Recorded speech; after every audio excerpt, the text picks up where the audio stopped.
Welcome back to Otome Hell, where we're playing the Lady's Choice Regency era visual novel. We've been flirting with this rapscallion Lord Stanton, who has just saved me from, like, a bad fashion choices, I guess. I don't know. That has benefited me too. Once again, I find it difficult to look away from his capturing gaze. Oh my! Okay. It's not until the rattling of a carriage beside us makes me blink, and we both look away from each other. A few moments later, I continue the conversation, realizing it is not long until we reach my house. You speak of society as though you despise it, so why attend events at all? It is not society that I dislike. It is just the vile glee they take in bringing down others so quickly, with so little knowledge of truths. I'm giving him this weird voice because I can't do men's voices, so I'm just like, I gave up. Whatever. It's fine. You'll forgive me, right? Also, my family enjoys the outings, even with being so tarnished in their own reputation for the fact of merely being related to me. If you were so concerned with their well-being, then why participate in such things that would cause them harm? It's a weird ellipses. Okay. It's difficult to phrase the question, but I can see he understands my meaning by the downturned expression on his face. Some things are not so simple.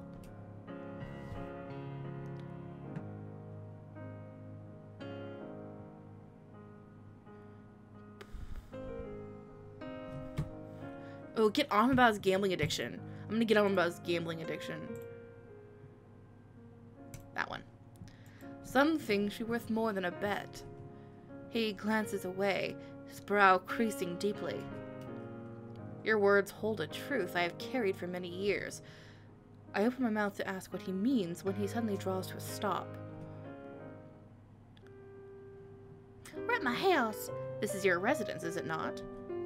I wonder for a moment how he would know, until I notice Arabella eagerly peeking through curtains at the windows. Yes, it is. I have much enjoyed our walk and conversation, Miss Gloucesterbury. It has been many years since I've talked so freely with someone outside of my own family.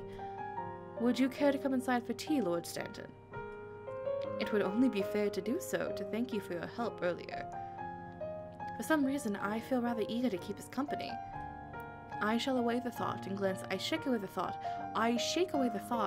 up at him. That is most kind, but I'm afraid that He shifts uneasily on the spot before giving me a smile. I'm afraid I have another pressing engagement. Are you gonna go gamble after I just told you that you shouldn't do it? God! Come on, Broseph. Come on. Come on.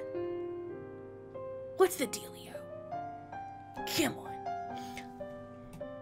It's then I notice he is turning something over in his hands. It is a business card, one with the 4 card suits drawn on it.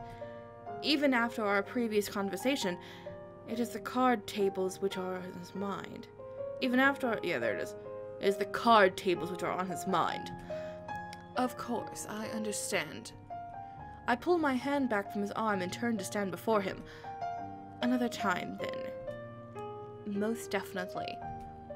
His smile falters a little with what I can only guess is shame, before he dips into a deep bow and strides off back in the direction we came. I watch him leave, a small pang of disappointment lodging itself in my chest, before I also turn and head away. The moment I enter the drawing room, Arabella nearly pounces upon me. Pounce away, Arabella. I was truly faint with worry when you were gone so long. I am sorry to have caused you alarm, Arabella. I move away from her and take a seat calmly, letting her curiosity stew for a moment. It's only a few seconds before she can take it no longer and throws herself onto the seat next to me. Oh, do not be so silent, Ash. You must know I saw you and Lord Stanton walking together in public. Scandalous.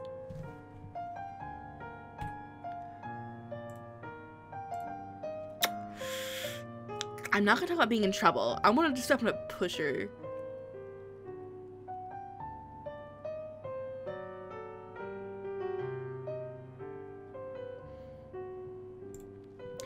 We were enjoying each other's conversation, that is all. He is not a scoundrel, Arabella. He's a gentleman. That may be, but still. Her worry soon surrenders to mischief. I must say, you certainly did seem to be enjoying his conversation greatly. What? Okay. It was most agreeable. She places a gentle hand on my leg, true concern on her features. You will be careful though, won't you, Ash? Enjoying the scandal of others is one thing, but I would not forgive myself if you had become the topic of it. The prying eye of society can be a terrifying thing. I'm sorry, I didn't mean to remind you of your own experience with it. That is past history now. Best laid away with my poor Rupert. But, even with what everyone said about him, you still proceeded with the marriage. Oh, we're learning more about Rupert, her dead husband. It did. It may have been foolish, and sometimes I regretted it. Still, I won't forget what we had. Then you of all people should be less harsh in your judgments, only because of what others say. But that was my decision. I do not want to see you marred, or live a life of such uncertainty. You talk as if I am tied to the man, Arabella. It really was only a walk. I know, but sometimes a walk can lead to greater things. She pats my leg and smiles to break the unease of the conversation. Just tell me you will be careful. I shall be. Then I am pleased. You will be even more so, I imagine, when I give you this. I hand over the package she sent me to get, and her face instantly brightens. I had quite forgotten. She tears open the brown paper, a delicate, glimmering brooch, falling out from sharp shreds. Is it not the most dazzling thing you ever laid eyes on? I don't know. Like, you don't just, like, tear open the package. You open the package carefully, take out the brooch, and then set it aside. Like, what the frick, Arabella? What the frick, Arabella? What the frick? I give a small laugh, happy to see all of her previous concerns drained away. The next day, I have time to myself, though Arabella does not leave me be until I agree upon attending another get-together that evening. And it's not long before the conversation once again turns to the popular topic of marriage. I must admit I was rather disappointed in the failed engagement. Not because I particularly liked the man. I had just hoped to settle my future. At least...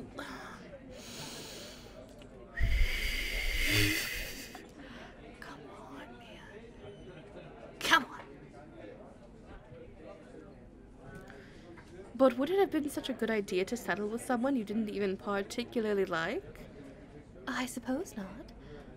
There seem to be few eligible men about this year, though. I have heard Mr. Gilsby is on the search for a wife. I would hardly call that stodgy, creepy little man marriage material. It is much different from you, though, Lady Ashbourne. You are a baroness, and are comfortable in your fortune. You will have plenty of choices of matches, whereas someone in my position cannot afford to be so choosy. Miss Witter's voice shakes slightly at the admittance. Arabella passes me a saddened glance, obviously feeling a little upset about the girl's situation. But her previous gloom is soon broken by a smile. Oh, what of Lord Stanton? Arabella almost chokes on her drink at the girl's words, and I can't help but chuckle at the reaction. She shakes her head and pats Miss Witter's arm. I would not take a chance on a man with such a reputation. These girls, oh my god, all they talk about are dudes. This is past the Bechdel test? I need to check. Like, all they talk about are guys.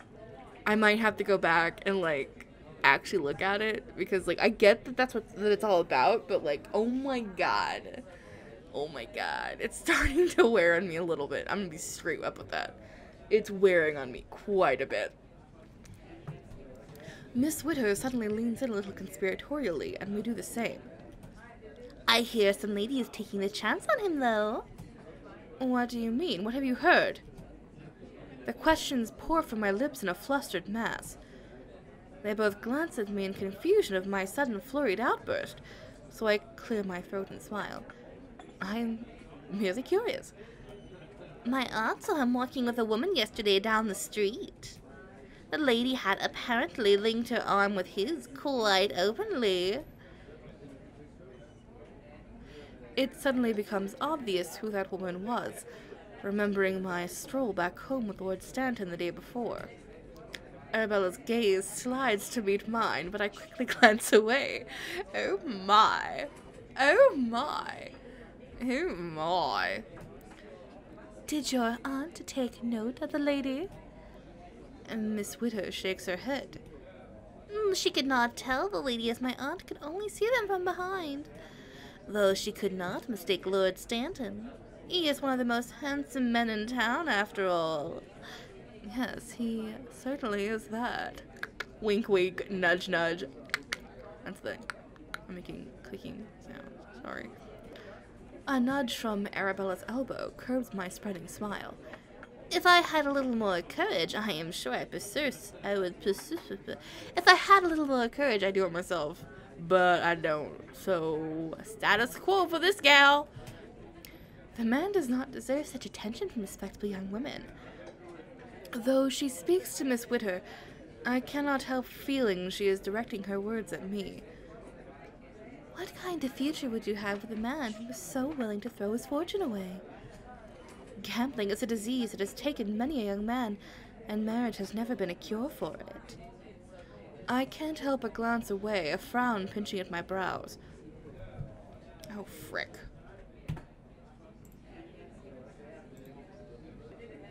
Return.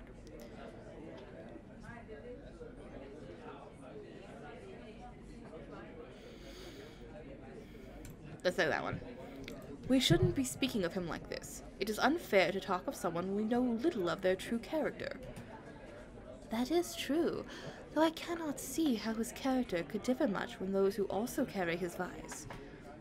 I glanced down at my hands in my lap, unsure how to respond to her words. There is an understandable lull in conversation due to the heavy topic. Miss Witter shuffles on the edge of her seat, apparently not understanding the true meaning of the previous words between me and Arabella. Oh, look, there, it is Miss Huxley. Oh, I have not seen her in town for years. We must inquire how her children are before she joins in with the dancing. They stand to leave, and Arabella looks back at me with a smile. Will you come, Ash? I shall join you soon. Of course. Come when you are ready. The two of them shuffle away through the crowds to greet the other young woman, bright smiles on their faces once again. I remain in my seat, a sudden flurry of thoughts whirling in my head. I cannot deny the surprise at myself for feeling the need to defend Stanton. What right have I to say anything of him when I know him so little? Arabella may be right in her assumptions of his character. He did leave the day before to go to the gambling house, so why should I try and deny it? Oh, would you just stop thinking about it already? I let out an angered sigh at my own thoughts. Who's talking to me? Next time we find out on Ode May Hell, playing the Lady's Choice.